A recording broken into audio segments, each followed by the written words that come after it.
Hello there. Hey guys, this is April with the For Richer or Horror podcast, and the title might sound kind of weird. I'm going to be reading a creepypasta or a Reddit post, it's more accurate, that I found on the r/no sleep thread called The Day I Hired a Hitman. So this is like a 20-page story, so I'm actually only going to be reading half of it today, and then next week I'll finish the story. So chapters 1 to 4 today, and then 5 to 7 next week. All right, so let's go ahead and jump on in. So I'm in some random Starbucks in the middle of downtown Las Vegas, typing this out for some reasons that are beyond me. I guess that if I die, I want at least someone to know what happened to me. You're probably getting the impression that I'm scared for my life, but you'd be completely wrong. In fact, I'm having the most fun I've ever had. This is by far the best game I've ever played. Now, enough of my babbling. Let me indulge you on why I hired a hitman on myself. So, it all started about 4 weeks ago. I'm sitting in my office, bored as hell, staring blankly into my computer, counting each individual white pixel on that goddamn screen.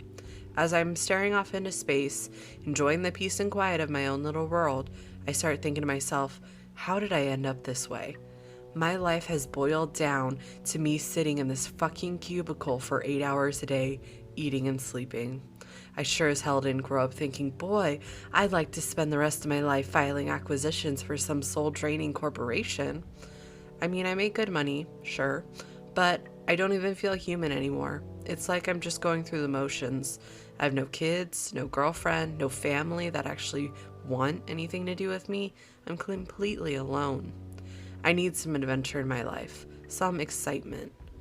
Fuck, anything is better than what I'm doing right now. I was snapped out of thinking how pathetic my life was by my annoying ass boss asking me if I had finished with this week's paperwork. I hadn't yet, but I lied and told him I did. He told me in his I'm superior to you tone to have it on his desk tomorrow morning. Yeah, I'll get right on that, you self-centered prick. I finished up with the form I had been working on and turned off my computer. It was 5 p.m., signaling the end of another meaningless day. I got home and started thinking about what I could do to make life a bit more fun. I went through the usual ideas of a vacation, moving to a new city, maybe even a new car, yet they all felt short. I needed something really fucking crazy to go down. I wanted to drop a bomb on my former life and really get shit started. I started fucking around on the deep web, looking at all the illegal shit that they have to offer, and then I saw an ad that said, have a problem in your life? Hire one of the cleaners to take care of it at Cthulhu's Resume. Now, my interest was piqued. I checked out their website and it was a site to hire a hitman. Then a thought popped into my head. What if I hired a hitman on myself? It'd be like a game of cat and mouse, and the punishment for getting caught would be, of course, death. I was curious to see what their guidelines were and to see how far they would go to eliminate a target. So I emailed them, saying I had a problem I wanted to get rid of. Within 3 hours, I got a response back, informing me of all the details of the business and the range of prices it would cost me. I didn't respond right away, allowing myself time to think carefully of what I would be getting myself into. The more I thought about it, the more excited I got. This was the ultimate adventure game, like a real-life video game. I would have someone that would spend night and day hunting me down, and I would have to spend all my time hunting them down. The first person to find the other wins, and the loser dies. It was perfect. So I went into work the next day, knowing that it'd be my last day there. I did what every cubicle monkey dreams of doing. I told my boss that he could go fuck himself, told the smoking hot receptionist that I wanted to bend her over the desk and fuck her brains out, and destroyed every last form and file I had in that shithole prison just to make things harder for all the douchebags I worked with. Then I got to work on setting everything up. I went out and bought myself some new toys at the local gun store, bought myself a new 9mm Glock, a PS-90 assault rifle, and my crown jewel, a Barrett 50 cal sniper rifle. I also stopped by this nifty little spy store in my city and picked up a few things. A few objects with discrete cameras in them that allowed me to watch them through my phone, bug detectors, and a voice changer. I then took out $30,000 from my savings account and converted it into bitcoins. After all that was completed, I contacted the man who had first emailed me and gave him all of my info, told him that this man could be very hard to catch as he travels a lot, and that he may be armed. I told him that I didn't want just one of their regular cleaners on this job. I wanted the best they had to offer. Shortly after sending the email, I received a message back informing me that they would send one of the best, but it would cost a bit more. He also said that as soon as I sent the payment, they would get started. The last line of the email he sent made me realize shit was going to get serious very quickly. Just a quick warning for you. Once the payment is sent and confirmed, there is no going back. The job will be taken care of and there's nothing that can be done to stop it. Perfect. I sent the payment immediately and got a confirmation email back that it was received and that someone would be sent out the next day to my location. Now the real fun can begin. So that's the start to the shit show I created for myself. And like I said, it's been loads of fun. I've been in the Starbucks for about 2 hours now and I need to get going as I can't stay in one location for too long.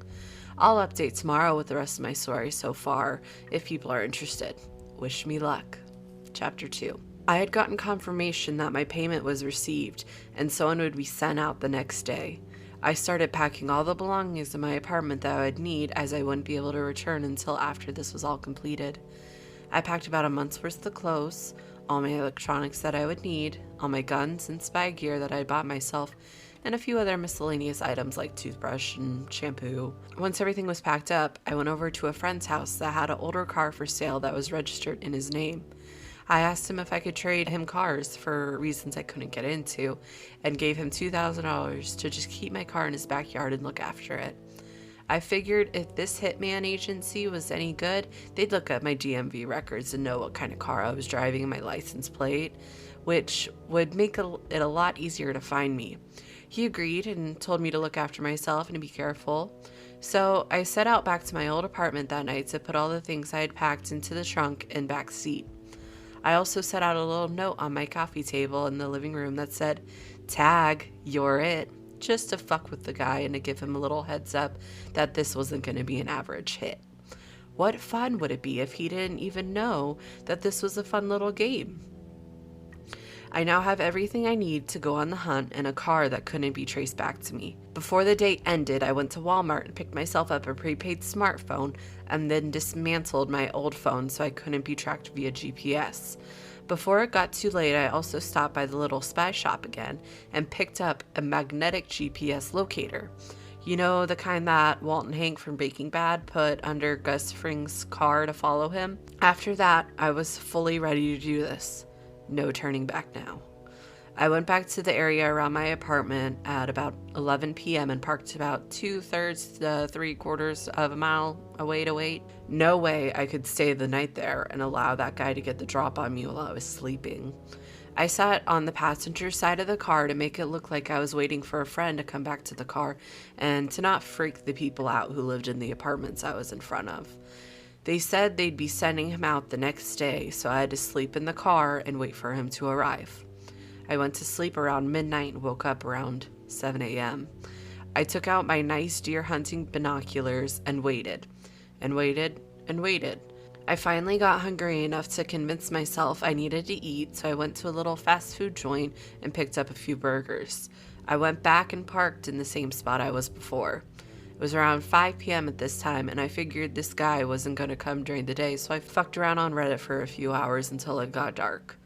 I finally got bored of Reddit, so I went back to watching my apartment. Around 10 p.m., I watched an all-black car with dark tinted windows. I think it was a Chrysler 300. It pulled up a few hundred feet from my apartment on the other side of the street. It looked a little bit fishy on account of that it had out-of-state license plates, and I'd never seen it in my neighborhood before, so I started to watch it. It just sat there for about 10 minutes, presumably checking out my house, then it drove away. Well, that was weird, I thought to myself as I had the biggest grin on my face. I knew this was my guy. I tried to sleep that night, maybe got a few hours in around 1 o'clock, but I was so excited with anticipation that I couldn't get a full night's rest. I woke around 3, maybe 3:30 to check everything out. So I started fucking around on Reddit again to pass the time. Around 4 a.m., the same black car pulled up in the same spot it was before. About 2 to 3 minutes of waiting there, the lights shut off and a man got out. He was a bigger guy, around my height, 6 foot, but way bigger muscle-wise. Dude can definitely beat the shit out of me in close quarters combat, so I knew I couldn't let that happen. The guy was also dressed really nice in a suit. What a fucking stereotypical hitman. I thought to myself. I noticed I had the biggest grin on my face again. I felt so alive. The man walked across the street and sure enough went up to my apartment.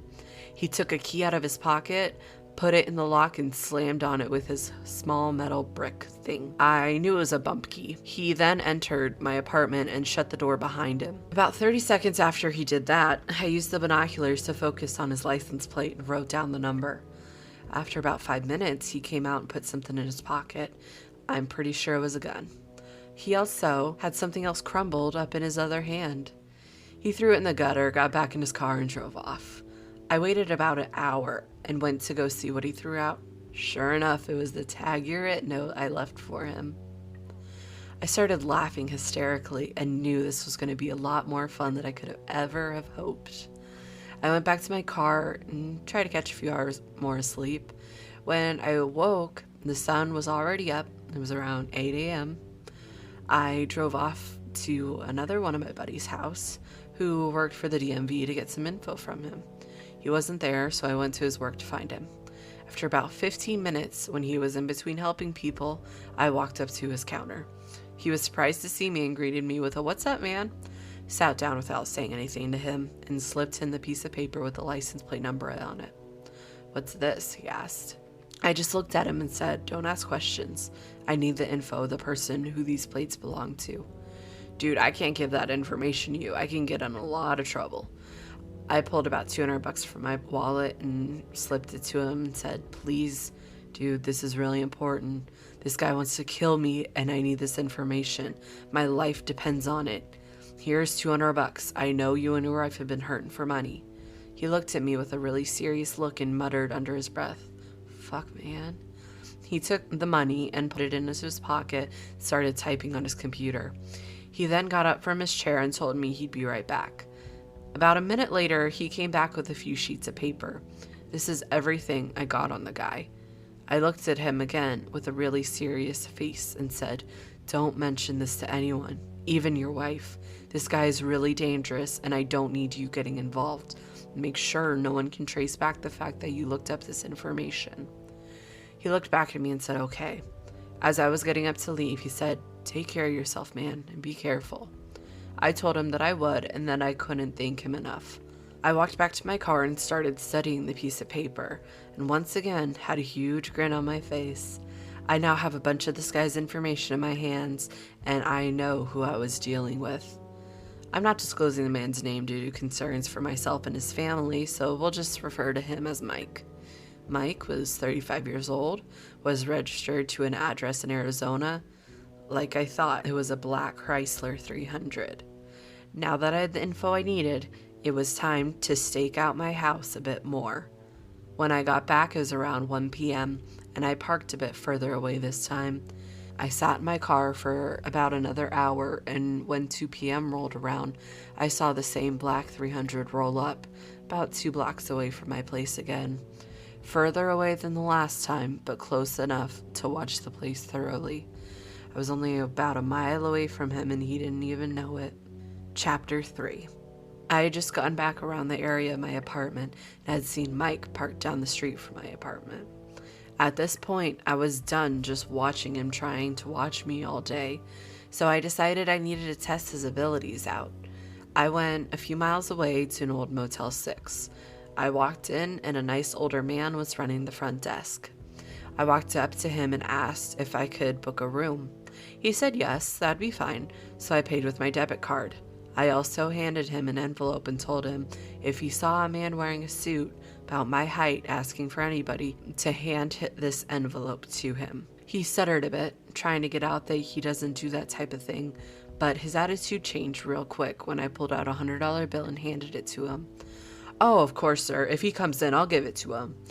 I then went about another 5 miles away to another Motel 6 and paid for a room with my debit card again. I handed this lady another envelope and pulled out 100 and described Mike to her. "If he comes in here, just hand him the envelope and he'll leave."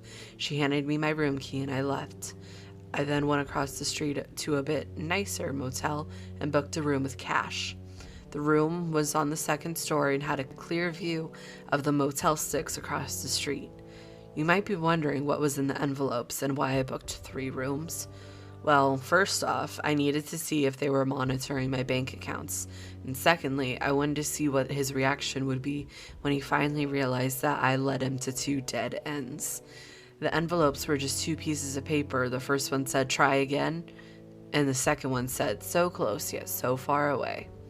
Now, to just wait. I got up to my room and took a shower because I desperately needed it. I then set up one of the hidden cameras that I had bought from the spy shop outside my room, facing the entrance to the front desk of the motel across the street. I went back inside and waited. About 2 hours later, wouldn't you know it, the black car pulled up into the parking lot. As it sat there, I looked at the GPS tracker I had bought a few days prior and knew I had an opportunity to put it on his car so I could track him. The only problem was, if I even attempted to get close to his car, he'd know I was there and might even start shooting at me. I pushed the curtain of the window to the side and looked around and saw a couple of teenagers on bikes fucking around in the parking lot of the motel I was in. I put on a baseball cap and went downstairs, trying to face away from Mike's car the whole time. I walked up to a soda machine that was downstairs and yelled at the kids to come over to where I was while waving a $100 bill in the air.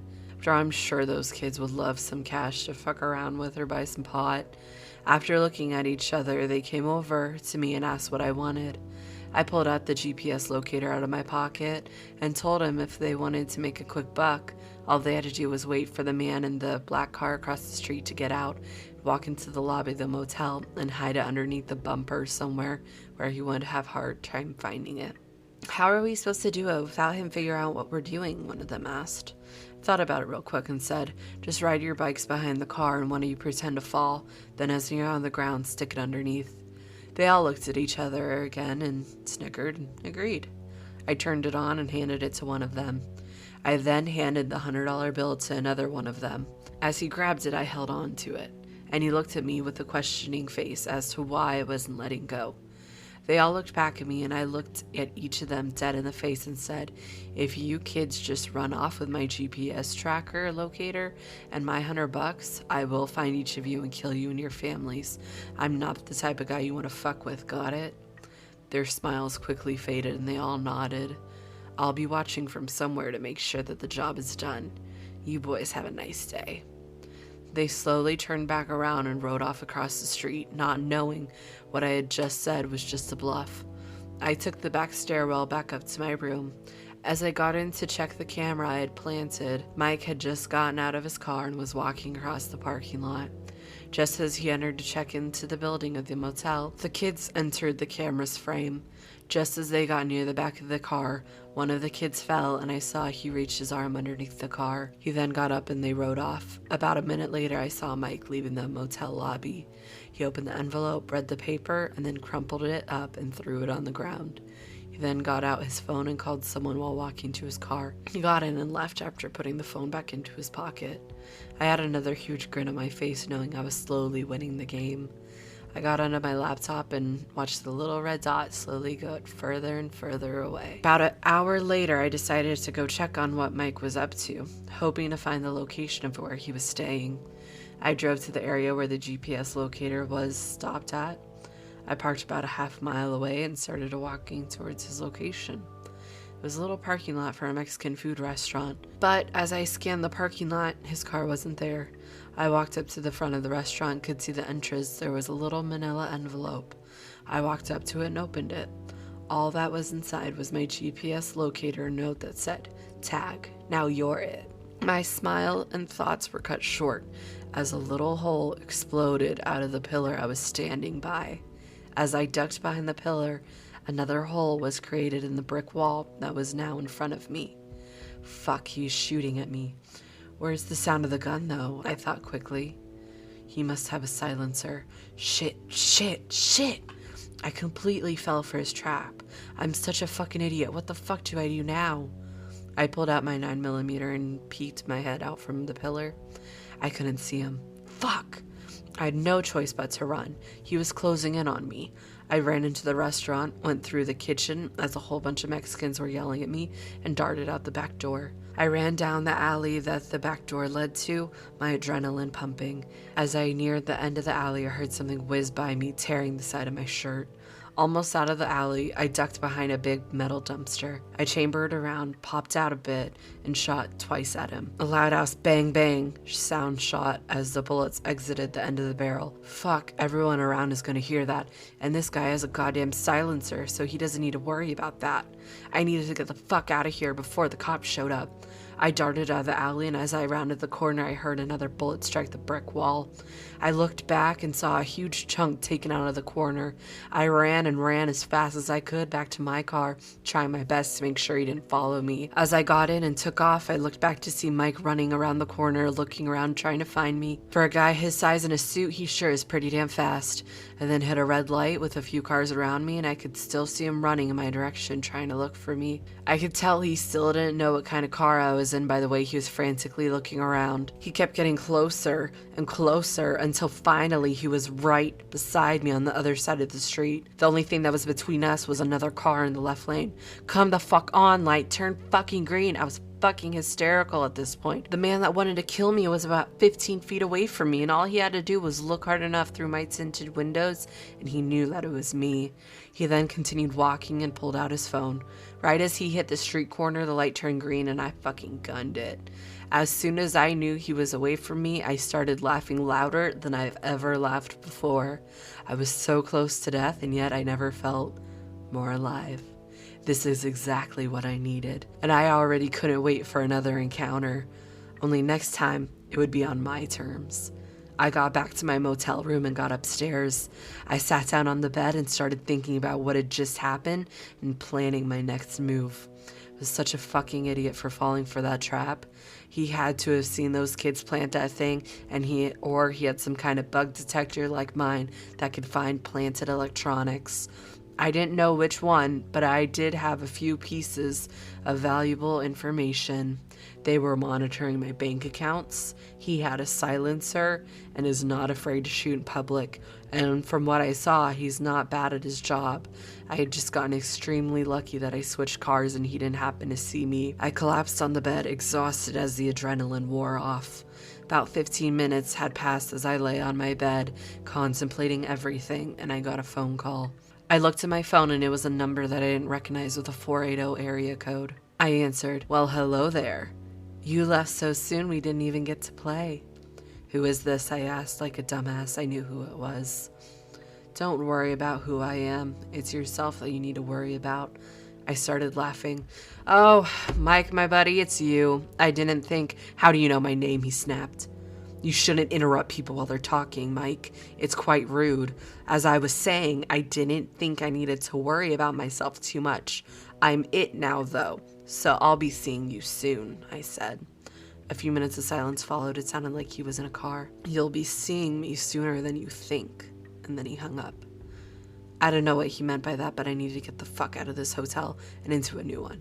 I wrote down the number he'd called me on, and I packed all my stuff up and got out of there as quickly as I could. As I was leaving, all I could think of was how the fuck he got my number. I threw the phone out the window and kept driving. As I was driving away, I saw his car pull into the motel parking lot I was just at. Anyways, once again, I need to get going. This bar I'm at, called the Blind Tiger, is packed, but I've been here for too long, and I need to get back to my hotel. I also need to start prepping for tomorrow. Thanks for reading, guys. Until next time. Chapter 4. I ended the last update with me driving away from the motel parking lot, and after a few seconds of me pulling out, Mike pulled in. If I had left even a few minutes later, he would have caught me in my room packing my shit, or me packing everything up into my car. Did he think I was an idiot that wouldn't change places after he'd ended our conversation with, "You'll be seeing me sooner than you think"? Or maybe he's just having as much fun as I am with this game. After all, you don't take up this line of work without at least partly enjoying killing people. I'm probably giving him the same rush he's giving me, in that he probably doesn't expect his clients to actually go after him, or even know that he's coming. Anyways, I got to my next hotel and took a shower I desperately needed again. After I got out of the shower, I passed out on the bed after having almost been killed a few hours prior. When I woke up, I knew I needed to get going again. After all, I was it. I went to Walmart to pick up a new phone and some supplies to make a few suppressors. Yes, I said suppressors instead of silencers. Anyways, as I was walking down the aisles, watching all of the fat-ass Americans on their scooters because they're too fucking lazy to walk, I started contemplating about how Mike even got my phone number. I picked up my new phone and a few cans of Cheese Whiz, along with a few other supplies for my suppressors. And no, I'm not going into how I made them. I just pulled the first guide online that showed me how to, and they were a real pain in the ass to make. A few of you guys' suggestions on how to make them seemed a lot easier. Anyways, as I was checking out, I took out my cash and looked at the phone I was about to buy. It dawned on me that when all of this started, I paid for my first throwaway phone with my card. I'm such a fucking idiot. That's probably how he tracked me down. I paid for everything and got back to my hotel. The first thing I did was do some research to see if it was possible to get a phone's ESN or MEID number just from a purchase. It turns out it was possible to do. It was just a little bit difficult of a process going through Walmart's purchase database or the phone's manufacturer database. Fuck, another mistake on my part. If I keep fucking up like this, I'm gonna end up dead. I took the rest of the day to make the suppressors for myself, and they turned out pretty good. Except for the huge fucking Cheese Whiz mess I had to clean up. I now had one for my 9mm and one for my P90. After all that was done, it was dark out. I wanted to see if Mike would somehow be able to find me with no card activity or cell phone at his disposal. So I waited. A day passed by. Then 2, then 3. After a week and 3 hotels later, I figured he was only able to track me when I used my card or slipped up somehow, like anyone who doesn't know a hitman is following them would do. Unless he was watching and studying the whole time, which I doubt he was doing. By the end of the week of sleepless nights and constantly looking over my shoulder, I was almost completely out of cash on hand. I knew I needed to hit a bank or an ATM, but as soon as I withdrew some cash from my account, they would know I did and the location I got it from. After a bit of thinking about this, I figured I could actually use this to my advantage. So I set out to surprise little old Mike. After all, a week prior, he set me up, so I figured it was time to return the favor. I traveled about 30 minutes to the very outskirts of Northwest Las Vegas. I found an area that seemed perfect, my bank on one side of the street and a desert with lots of boulders and Joshua trees on the other side. As I was surveying the area, on one of the corners near the bank, I saw an ATV with a for sale sign on it. I went to the door and rang the bell. A nice, typical suburban dad answered the door with his little girl, right behind him hugging his leg and looking up at me. "Can I help you?" he asked. "Yeah, I actually saw that you had that Yamaha ATV for sale and I was wondering how much it was." He told me it was $1,500 and I told him that I was interested. We shot the shit for a while and he told me about his family and that they had just had another little girl, so he had not the time or money to keep this thing around. "My time of fun and fucking around is on hold for the moment, I guess," he said, laughing a bit. I laughed back, and while I was looking at him, I kind of envied him. If I had a girl I loved a lot and some little ones that meant the world to me, I wouldn't be doing what I was currently doing. But that's neither here nor there. Sorry, I'm rambling. I told him that I was interested in getting it now and asked if it was okay if I ran to the bank to grab some cash. He told me that was fine and he would be waiting outside. I got to the bank, and as I was about to put my card into the machine, a thought grabbed my attention. As soon as you pull out this money, you're going to be on a time slot until Mike comes and checks out the area. I mentally prepared myself and pulled out the cash. It was time for us to meet again, this time on my terms. I ran back to the man's house with the ATV and he was outside checking everything out on it. I handed him the cash and gave it a quick test drive around the neighborhood. I got back in a minute or two and thanked him for his time and wished him luck on his newborn. I got back in my car and told him I was going to park it around the corner at the nearby park and come back for the ATV as I was going to be riding it today. He said that was fine and I took off. As soon as I parked at the park, I literally ran back to his house and hopped on the ATV. I had just pulled out the cash and knew Mike couldn't possibly be on his way already, but something inside me knew I couldn't involve this nice gentleman that I had just bought this thing from. I wouldn't put it past Mike to break into their house and kill everyone in there just to get a hint of my location. I drove the ATV back to the park and parked it right behind my car. I got my backpack out from the back seat and put my homemade suppressors and my 9mm in there. I slung the P90 on my back and also rolled up a few paper targets and put them into my pack, just in case I got stopped eventually by the police. At least I had an excuse that I was practicing my shooting out in the desert. I eventually got about 400 to 500 yards out in the desert across from the bank. I set up one of the targets and fired 2 shots from my homemade suppressors from each gun. They both worked really well, with only a small sound coming out of each of them. The sun started to set behind the mountains and I got up and parked my ATV behind a large boulder. When it got completely dark, I got on top of the boulder and lied down. I put on a black ski mask and a black shirt so I couldn't be noticed out in the open. I flipped the cap to my scope on the P90 off and looked through it. I could see the bank dimly lit inside as well as the parking lot. Now all I had to do was wait. It had been about an hour and a half to 2 hours since I had took out the money, figured Mike should be rolling by soon. I waited silently, just watching people come and go from the bank, but no Mike. Around 11 o'clock or so, I finally saw his black car pull up. He drove around the bank once and then parked in the front of it. I immediately noticed that his plates weren't on his car, which struck me as odd. He got out and walked up to the ATM and had something in his hand with wires attached to it. He put it in the machine and turned his back to me. Perfect. I flipped my safety off and took the shot. Boom, center mass. He fell onto the machine and pulled out his own gun. How the fuck is he even moving? I shot him right through the fucking back. He ran and ducked behind his car. I aimed for his tires. Boom, back right tire, gone. Boom, back left tire, gone. At this point, he knew the direction I was shooting from and popped his head out. He shot twice in my direction, but he couldn't see me in the darkness. It was great. I had another huge smile on my face. Now, he knows what it's like to be trapped, you son of a bitch. But this time, you have no getaway vehicle. Alright, guys. I was planning on going further than this, but I think I'm done for the day as far as writing goes. I'll update tomorrow and hopefully finish this series up in the next few days. I'll stick around for a bit to answer questions and whatnot. Thanks for reading. Until next time. Alrighty, so that was part 1 of 2 of The Day I Hired a Hitman, or as I always call it, I hired a hitman on myself. What'd you guys think? Was it interesting? I thought so. Yeah, anyway, next week I will be finishing this story. This was just the beginning. Just the beginning. Let me tell you. But anyway, I hope you guys liked it. Yeah, that's all I really have to say. But yeah, okay. Bye!